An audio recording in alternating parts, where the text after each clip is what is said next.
જય શ્રી કૃષ્ણ, જય દ્વારકાધીશ મિત્રો. આજે આપણે અધ્યાય 10નો 24મો શ્લોક સમજીશું.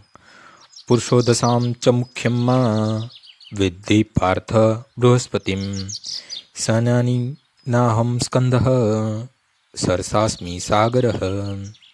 હે અર્જુન, પુરોહિતોમાં હું બૃહસ્પતિ છું, સેનાનાયકોમાં હું કાર્તિકેય છું અને જળાશયોમાં હું સમુદ્ર છું. ઇન્દ્ર સ્વર્ગલોકના મુખ્ય દેવ છે અને સ્વર્ગના રાજા તરીકે પ્રસિદ્ધ છે. જે ગ્રહમાં તેમનું રાજ્ય છે તે ઇન્દ્રલોક કહેવાય છે. બૃહસ્પતિ ઇન્દ્રના પુરોહિત છે અને ઇન્દ્ર સર્વ રાજાઓમાં મુખ્ય હોવાથી બૃહસ્પતિ પણ સર્વ પુરોહિતોમાં મુખ્ય છે. જેમ ઇન્દ્ર સર્વ રાજાઓમાં પ્રમુખ છે, તેમ પાર્વતી તથા શિવજીના પુત્ર કાર્તિકેય સમસ્ત સેનાનાયકોમાં મુખ્ય છે. સર્વ જળાશયોમાં સમુદ્ર સૌથી મોટો છે. કૃષ્ણના આ પ્રતિનિધિઓ તેમની મહાનતા જ સૂચવે છે. આજનો શ્લોક અહીં પૂર્ણ થાય છે. આવતીકાલે ફરીથી સવારે 6 વાગ્યે મળીશું. જય શ્રી કૃષ્ણ. श्रीराम श्री